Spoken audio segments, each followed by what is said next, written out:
Okay, I see what's really good. You're trying to eliminate the competition. You know, because at first you retire, then get me off the label. Now you're back rapping again. He is fired. And they will only let Beanie Sigel only sell so many records. This came from an executive.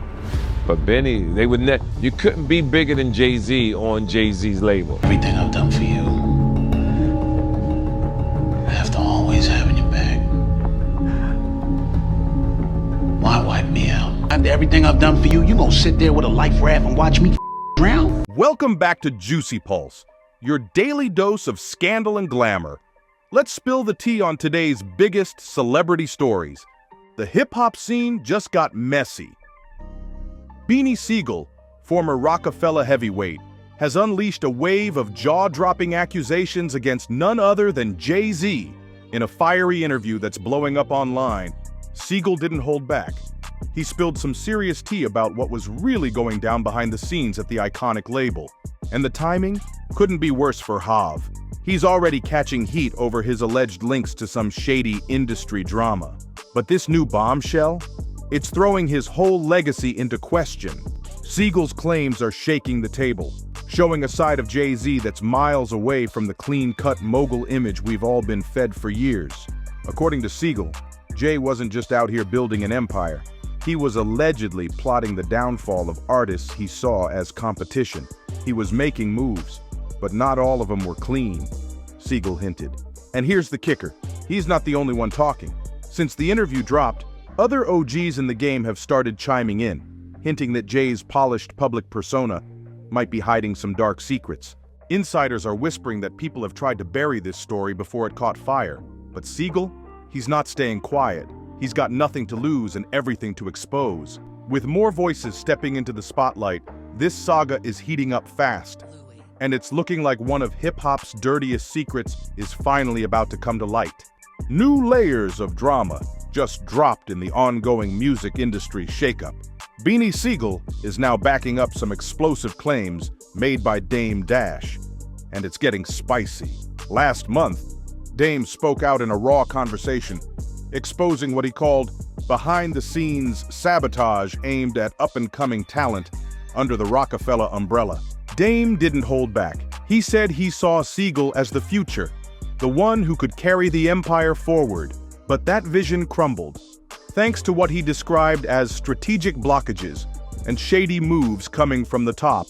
What looked like support from Jay-Z now seems like something else entirely. Sigel is now saying he was blinded by the hype, chasing promises that never paid off, while ignoring the real ones who had his back. He's painting a shady picture, talking about sketchy release schedules, last-minute changes, and weird market restrictions that always seem to stop his projects from blowing up. And here's where it gets even more wild.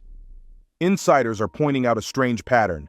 Every time Sigel gained traction, Jay-Z just happened to drop a major release at the same time. Coincidence? A lot of folks ain't buying that. This new wave of confessions is turning up the heat. Beanie Sigel's raw truth is fueling serious talk about the shady power games behind the scenes, and how loyalty in the music biz might be nothing more than a well-polished illusion. What's really catching attention? The fact that Sigel's story lines up with what other artists have been quietly whispering for years. Now don't get it twisted. Sigel's not out here acting like a saint. He's owning his past, loud and clear. Yeah, I had legal issues. Yeah, I fumbled a few chances, he admitted. But he's also saying, straight up, that Jay-Z's moves weren't just business blunders. They were calculated. This wasn't about timing or tough breaks. This was chess, not checkers. Sigel's making it known Jay knew exactly when to make a move, and it always just happened to slow down Beanie's rise. Even when Sigel was locked in, focused, hungry, and about to blow, some strange setback would pop up out of nowhere. Now he's claiming that wasn't coincidence. That was Jay pulling strings from the shadows. What makes this cut deep is how honest Sigel is being. He's not dodging blame, but he's also done keeping quiet about how things really went down. This ain't just some bitter artist venting years later. This feels like the lid's finally being ripped off one of hip-hop's biggest secrets. When someone owns up to their own mess but still calls you out, that hits on a whole different level. Beanie Siegel's honesty is what's making people stop and think. If this is what he's saying out loud, what else went down at Rockefeller that's still hidden? And let's keep it real. If Siegel's claims are facts, Jay-Z's chess master rep just got way darker, because maybe Jay wasn't just playing chess with the competition. Maybe he was playing it with his own team. Let's rewind to the late 90s, when Rockefeller was at the top of the game. The label was blazing hot, but they were missing that gritty, real street presence. That's when Beanie Sigel pulled up in '99, and suddenly, everything clicked. His energy? Unmatched. He brought that Philly heat the label was lacking. When the truth dropped in 2000, it didn't just make noise, it exploded. The streets backed him heavy, the critics were giving props, and it looked like Sigel was about to be Rockefeller's next big star. But here's where things start getting sketchy. This wasn't sold to him like some cold business transaction. Nah, this was supposed to be family, and Sigel treated it like that. He was all in. Dude was sleeping in studios, doing that Philly to New York grind several times a week like clockwork. He even kept a stash of clean clothes in his car because he was living in the studio for a whole month straight, especially during the Dynasty era. He wasn't just showing up, he was out working everyone.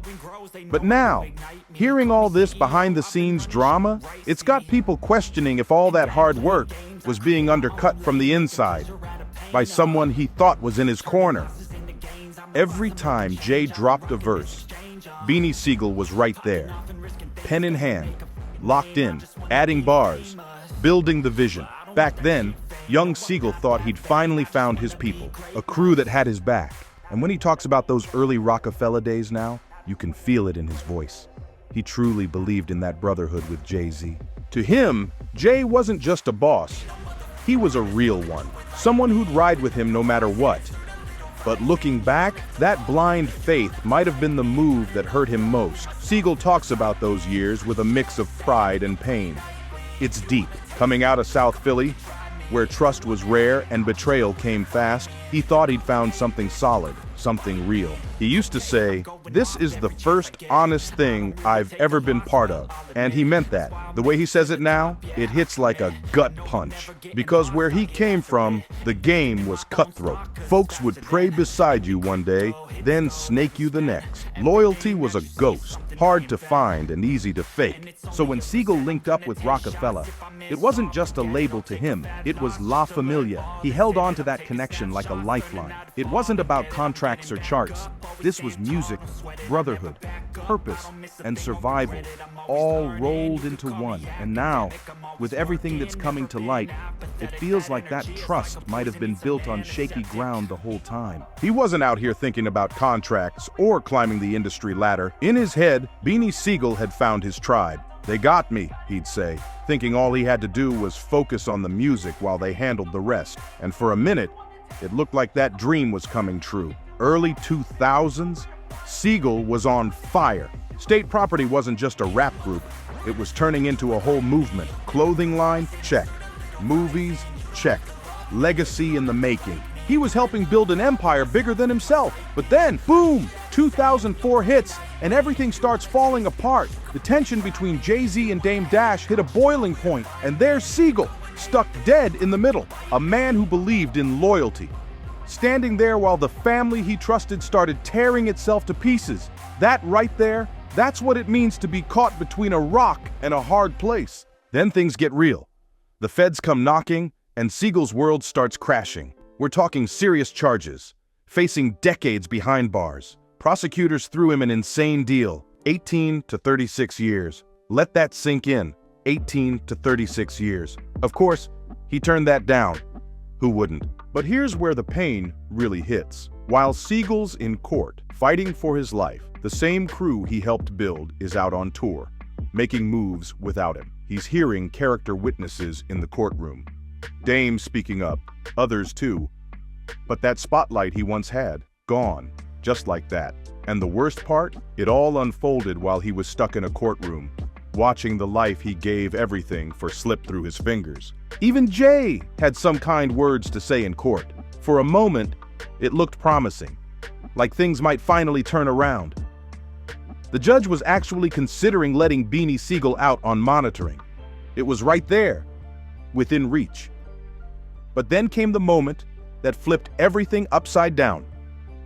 The judge asked Jay-Z one simple question: not to take responsibility, not to vouch for his actions, just keep track of where he'd be. That's it. Just let the court know Beanie's schedule.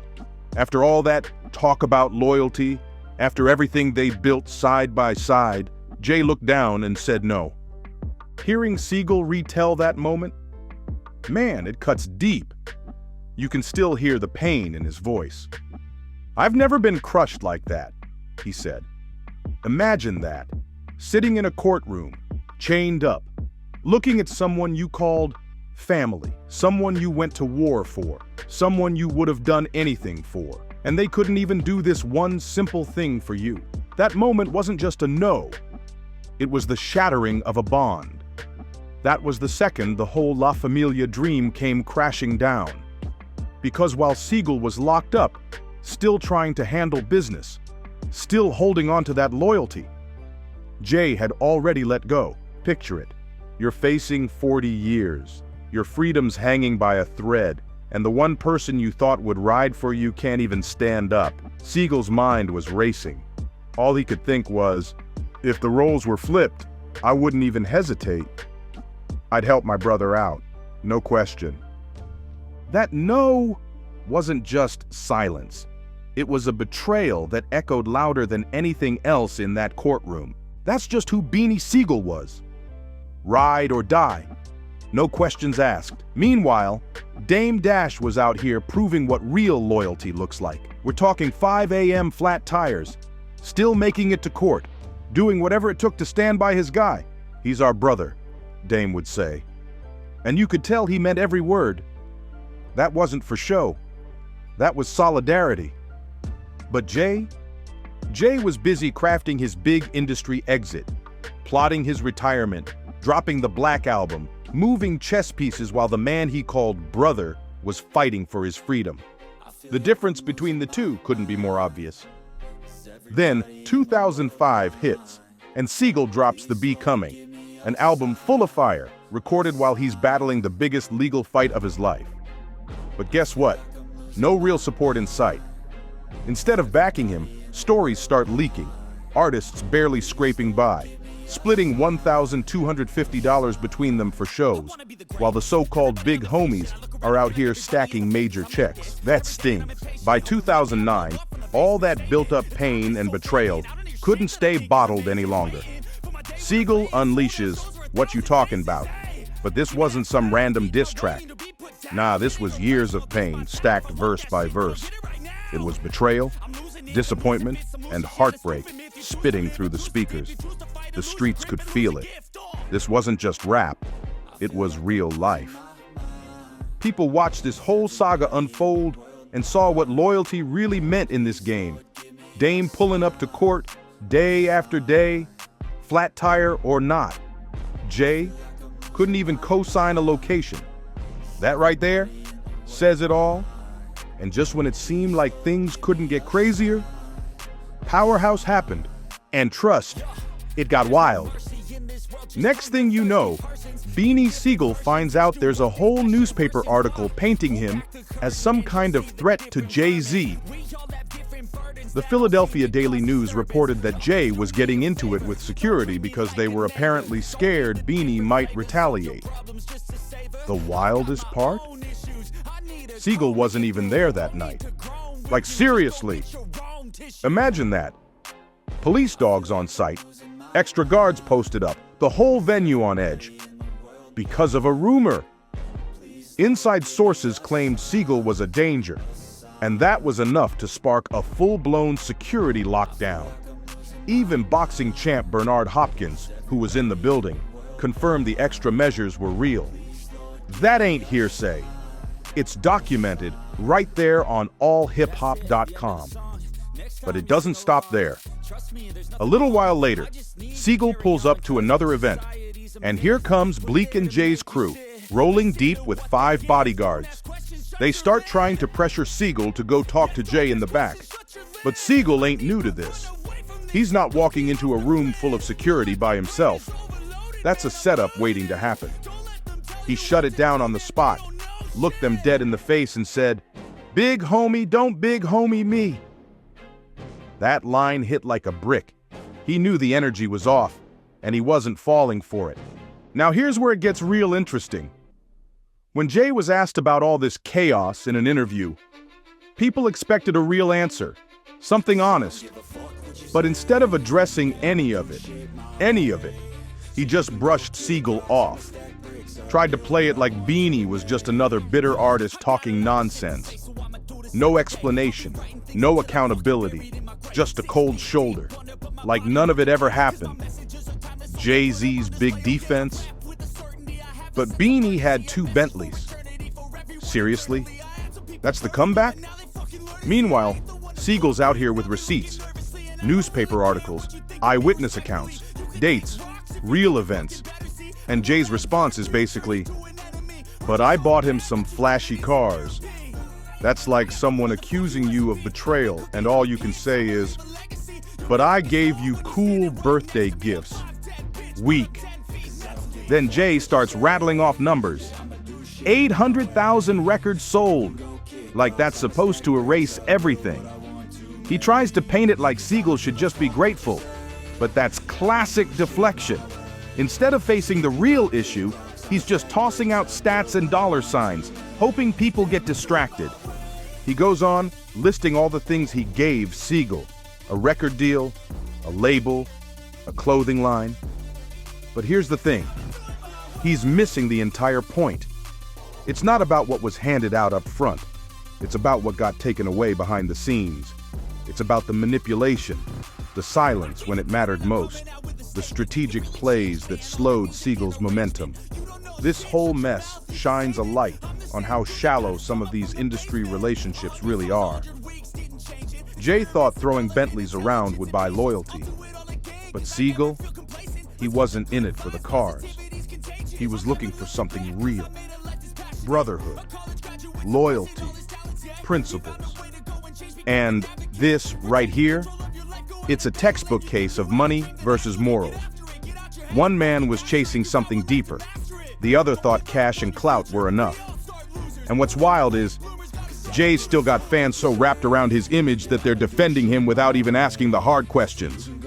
Social media's been on fire with fans clashing over the Beanie Sigel and Jay-Z drama, especially on X, where the debates are getting heated.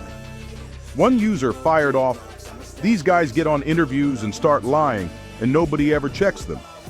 Jay-Z changed that man's life, and now because he won't own up to his reckless choices, he's blaming Jay for how it all ended. It's disgusting. Another added more fuel. This all started when Jay refused in court to be held responsible for Beanie's whereabouts during an attempted charge. Beanie had a family and a booming rap career, and he threw it away because he wouldn't grow up. Jay told him, "Leave the streets alone." He didn't listen. That same user went off saying Beanie ignored everything good Jay did for him, dissed him in interviews, made diss tracks, teamed up with 50 Cent just to clown him, and still keeps questioning Jay's character like he forgot who put him on in the first place. But not everyone's buying that narrative. Another fan clapped back, pointing out the strange timing of Jay-Z's album drops. The only time their albums dropped close together was like a 2-month gap, they said, trying to downplay the sabotage angle. Then someone else jumped in with a counterpoint. "Yeah, but back then, 2 months mattered. Artists worked on music forever and pushed it just as long. That kind of overlap meant something." The division is real. One side says Sigel dropped the ball and refuses to own it. The other says Jay played chess at the expense of a loyal brother. And now, the whole situation's spiraling beyond the artists themselves. It's turned into a full-blown loyalty debate that's got the entire culture talking. So, yeah. Back in the early 2000s, a 2-month gap between album drops really meant something. Today, artists drop on the same day and still shine. But back then, a 2-month overlap could easily step on someone's momentum, and folks in the industry knew that. Timing wasn't casual, it was calculated. But here's the twist. This ain't just about Beanie Sigel anymore. This is where things get real interesting. Beanie might have been the loudest voice recently, but he's far from the only one. A whole lineup of heavyweights have come forward with stories pointing to the same kind of behavior from Jay-Z. Let's start with DMX. He straight up called Jay out, saying he got played. According to X, Jay's so-called retirement was just a slick move. He steps away, waits until DMX is off the label, and then boom. Jay's back, rapping again. That's not timing, that's strategy. Then there's Dame Dash, who's never held back about how things went left. And let's not forget Kanye. He's had his own messy history with Jay. Different situations, but all pointing to the same pattern. Jay moving like a chess master, but not in a way that builds people up. It gets even deeper when you look at the Irv Gotti and Suge Knight situation. These were major players trying to build something huge, a fully black-owned distribution company that could have changed the game. But somehow, that whole movement got shut down. And word on the street? Jay and his business connects had a hand in it. So when you line all these stories up, Beanie, DMX, Dame, Kanye, Irv, Suge, it stops looking like random drama. It starts to look like a blueprint. And that's what's got folks talking loud now. This ain't about one artist feeling left out. It's about a pattern that runs deep through the culture. A pattern that's way bigger than personal beef and way harder to ignore. This whole situation with Suge Knight's vision, it shows exactly what was at stake and how deep this industry game really goes. Suge wasn't just talking about changing contracts. He was trying to build something revolutionary. A legit union for hip-hop artists. We're talking healthcare, retirement plans, real structure. At the 2002 West Coast Hip Hop Summit, Suge laid it all out. And it sounded like the kind of game-changing move the culture needed. The plan was smart and simple. Labels would front the union dues, just like they do with studio budgets or advances. Artists would pay it back through sales. No extra cost, no shady loopholes. It could have protected artists for life. But here's where it starts tying back into everything we've been hearing about Jay-Z and these behind-the-scenes power moves.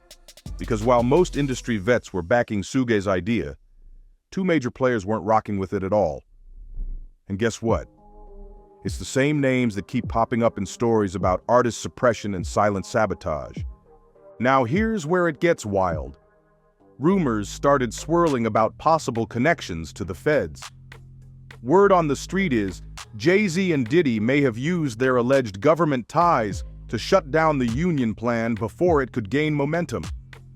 Diddy's trail supposedly links back to his father's known association with Frank Lucas, a major player in the drug world. But Jay's alleged ties, they're said to run through Lior Cohen and Desiree Perez, with Perez having a reported history as a federal informant. Whether smoke or fire, these names keep circling the same kind of moves, ones that benefit the few at the top, while the ones building the culture from the ground up are left unprotected. And that's got people asking, who's really pulling the strings behind the curtain? Now it's all starting to click. From Beanie Sigel's fallout to DMX's claims, from Dame Dash's accusations to the collapse of that union plan, it's all pieces of a much bigger puzzle. When Jaguar Wright hinted that Jay-Z might be next after Diddy's situation, it raised a serious question. How deep does this industry power web really go? Because at this point, it ain't just about artists getting played. It's about systematic control. Moves designed to keep power in the hands of a few, while the artists grinding at the bottom stay boxed in. All those Bentleys Jay bragged about giving Beanie? they start to look tiny compared to what artists could have had with real protection, ownership of their masters, and long-term stability through a union? And think about this. Whenever big-name rappers get in trouble, who's the one they call Jay-Z? It's almost routine now. Lil Wayne ran into legal drama. Jay stepped in. Meek Mill? Suddenly Desiree Perez is in the mix, making moves behind the scenes. But here's the thing. It's not just Jay being helpful. It's about who he's connected to. That network, especially with Desiree Perez and her reported background, keeps showing up right when things start to heat up. But here's where it really hits different. People keep asking, is Jay next? After all the headlines around Diddy. But according to these sources, that's missing the whole point. Jay isn't next, because he's not the target. Allegedly, he's part of the structure, not on the outside looking in, on the inside, helping hold it up. As one source bluntly put it, he is them people. Gene Deal, Diddy's former bodyguard, is stepping up with some heavyweight receipts, and what he's saying could shake the game all the way up. He's talking about actual paperwork from inside Bad Boy, showing Diddy allegedly cooperating with the feds. And this wasn't over minor stuff. These were specific, strategic moves to help shut down that black-owned distribution company we mentioned earlier. But here's the real bombshell. Multiple sources are now claiming that Jay-Z was in on it too. This ain't just internet chatter.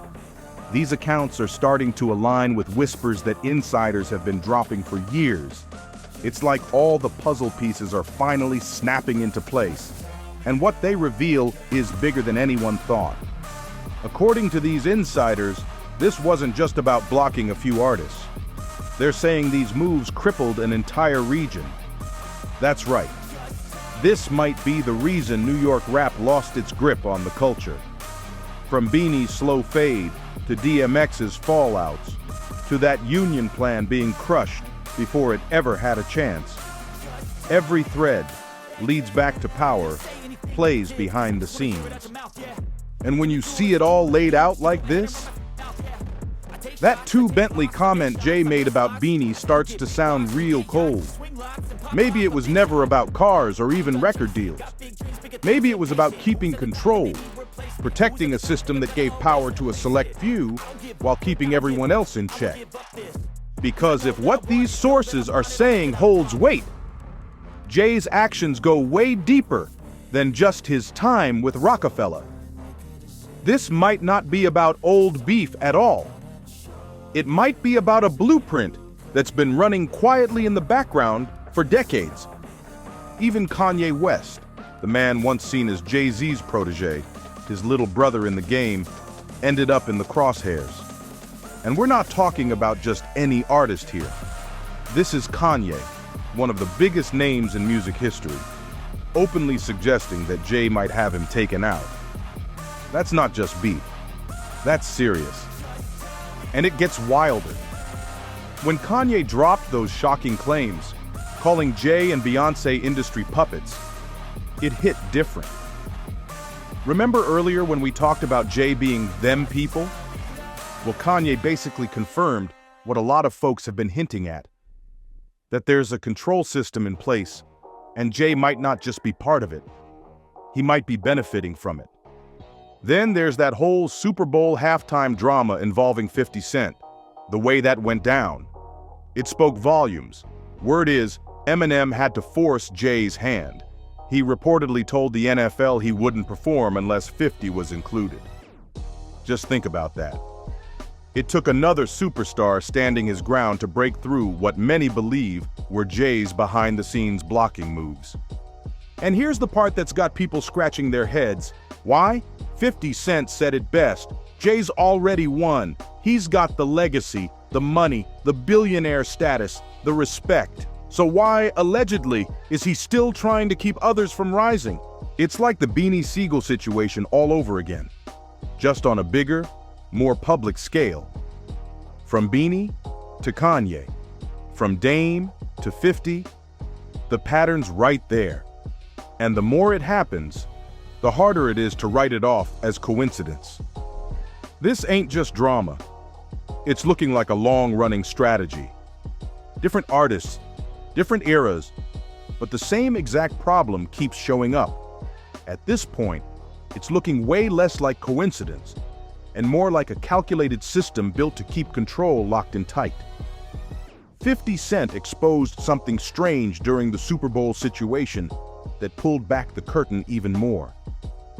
According to 50, Jay told Eminem that the NFL didn't want 50 involved in the halftime show. But here's the catch. 50 was literally involved in NFL team ownership. So why would the league have a problem with him? The math wasn't mathin'. This is where it starts getting shady.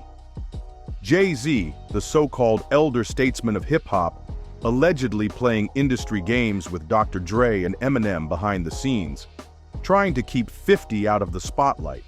And 50 raised a $1 million question. Why? Jay wasn't dropping music. He wasn't chasing chart spots. He was already sitting at the top. So what was the threat? What was he competing for? That's when people started connecting the dots. This was the same thing that went down with Beanie Sigel. Jay allegedly blocking Beanie's momentum, even when it didn't benefit him. 50 broke it down perfectly. Competition in hip-hop has changed. Back in the day, it was about music, bars, who had the better flow. But after Biggie and Pac, things shifted. The beef moved off the mic and into the boardrooms. Now it's business-level power plays that hit harder than diss tracks ever could. And when you see this pattern pop up over and over again, from Beanie to 50, from Kanye to Dame, it's clear. This ain't just ego. This looks like strategy. A long game being played behind the scenes with careers and power on the line. This ties right back to everything we've been breaking down. Those alleged ties to industry power players. The pattern of blocking other artists behind the scenes. And the way Jay-Z seemed to operate quietly in the shadows. At this point, it wasn't just about music anymore. It was about power and who gets to hold it. And the wildest part, just like with Beanie, Kanye, and others, there was never a clear reason for any of it. 50 Cent said it plain. Tell us the goal. Because from the outside, it wasn't looking like competition. It was looking like sabotage. That's what made 50's insights so real. Back in the day, people called it beef. They chalked it up to bad blood until things got serious in the streets. But what 50 was pointing out, it ran way deeper than rap battles. When you're sitting at the very top, like Jay was, what's left to compete for? That same question popped up in the Beanie situation too. What was Jay really trying to protect? What was the actual motive behind these chess-like moves? And just when folks thought the story couldn't get any messier, Jay pulled what might be his boldest move yet. He publicly denied being friends with Diddy. That's right. After decades of working together, showing up at the same events, moving in the same circles, Jay tried to distance himself with a straight face. That moment sent shockwaves through the culture. Because if he could do that to someone like Diddy, what does that say about all the other so-called brotherhoods he's had in the game? The mask started to slip, and people noticed. This part had everyone's jaw on the floor because anyone who's been around the culture knew the truth. There's actual video evidence of Diddy calling Jay-Z his brother, his strategist, the one he leaned on when the pressure was on. Remember the Bad Boy 20th anniversary celebration? Diddy was up there, emotional and genuine, telling the world how Jay had been there through the highs, the lows, the darkest moments. But the second the heat turned up, Jay's lawyer jumped in and tried to hit the reset button on history. Mr. Carter has nothing to do with Mr. Combs' case. That's the official statement. Suddenly, decades of friendship and collaboration got reduced to NBA game run-ins. That's the narrative now. And here's where it all connects. Because this wasn't some random moment. This was classic Jay playbook. The same one we saw with Beanie Sigel, with Dame Dash, with Kanye West. When things got messy, Jay stepped back, distanced himself, switched up. But this time, it was Diddy, someone he publicly called family for years. The irony? It was loud. This is the same man who built a legacy off the idea of loyalty, off unity, off that La Familia energy. Now, his legal team's out here claiming he barely knew someone he's done decades of business with. It wasn't just shocking. It felt like the final puzzle piece dropping into place. Because what we witnessed with that legal statement wasn't just damage control. It was confirmation. Confirmation of everything Beanie, Dame, and others had been warning about for years. A man who, when pressure hits, doesn't just walk away. He erases you, erases the connection, the loyalty, the history, with a few cold, carefully written lines. He doesn't know anything about the charges or allegations. That cold, legal line, it hit like a slap in the face, the ultimate cold shoulder. But here's the thing, this wasn't just about Diddy anymore. That moment cracked open a much bigger truth, and suddenly, everything Beanie Sigel had been saying for years hit way harder. This wasn't one artist feeling salty or hurt. This was a pattern, clear, consistent, and repeated across decades, from Beanie to Dame Dash to Kanye, and now Diddy. The story never really changed. Get close to Jay, help build something powerful, maybe even history-making. And then, watch him slowly back away when it no longer benefits him. Looking back now, Beanie's story wasn't just about personal betrayal. It was a blueprint, an early warning sign about how Jay moves when the spotlight gets uncomfortable. The man who once rapped about loyalty and family had learned to rewrite history the moment it became inconvenient. And the receipts? They're everywhere. Beanie left hanging during his legal war. Dame frozen out of Rockefeller. Kanye tossed aside after years of collaboration. And now Diddy, downgraded from brother to just another industry face. It's no longer speculation. It's a pattern. And maybe Beanie's real legacy isn't just in the bars or the street anthems. Maybe his biggest impact was being the first to say, out loud, what others only whispered, pulling back the curtain on a power structure that protects itself at all costs.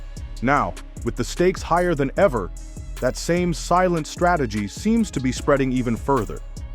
Word in the industry? Those same tactics Jay's allegedly used against male rappers. He might be using now to shield Beyoncé's throne, keeping competition away to secure her spot at the top. Now think about this for a second. How many up-and-coming female artists have suddenly vanished from the spotlight or seen their careers stall out right after getting too close to the power couple? Industry insiders have been whispering about it for years. The buzz is always the same. Once a female artist starts gaining too much heat, something strange happens. Projects get delayed, collabs get shelved, opportunities vanish without warning. It's the same exact script we saw play out with Beanie Sigel, just flipped for a new target. Except now, it's not just about Jay. It's about protecting Beyoncé's position at the top. Sources say the blueprint is alive and well. Talented young women get welcomed into the inner circle, given a taste of fame. Maybe a few features, some spotlight love. But the moment their momentum picks up too much, things start going left. Collaborations mysteriously never release. Rollouts suddenly stall. Their names fade from the conversation like they were never there. Sound familiar? Some say it's no accident. Rising stars getting too close to Beyoncé's level? That's when the block starts. It's subtle, but consistent. The features that never drop. The label support that dries up. The rollout that goes quiet. Insiders are starting to talk, and what they're describing looks eerily similar to the moves allegedly made against Jay's former male artists, just with a different strategy for a different threat. Same playbook, same power moves. Just a new era and a new set of names caught in the middle. And here's the wildest part. Just like with Jay-Z's alleged moves back in the day, this is all happening when Beyoncé is already sitting at the very top. We're talking about one of the most powerful, iconic stars on the planet. Yet word is, they're still working behind the scenes to make sure no rising talent gets too close to her spotlight. It's that same insecurity we saw in Jay's alleged dealings with Beanie, Dame, Kanye, and others, now playing out on a whole new level, just with a different focus. The names may have changed, but the game, it's still all about control. Because at this point, it's no longer just about music. It's about preserving power, keeping a grip on the top spot.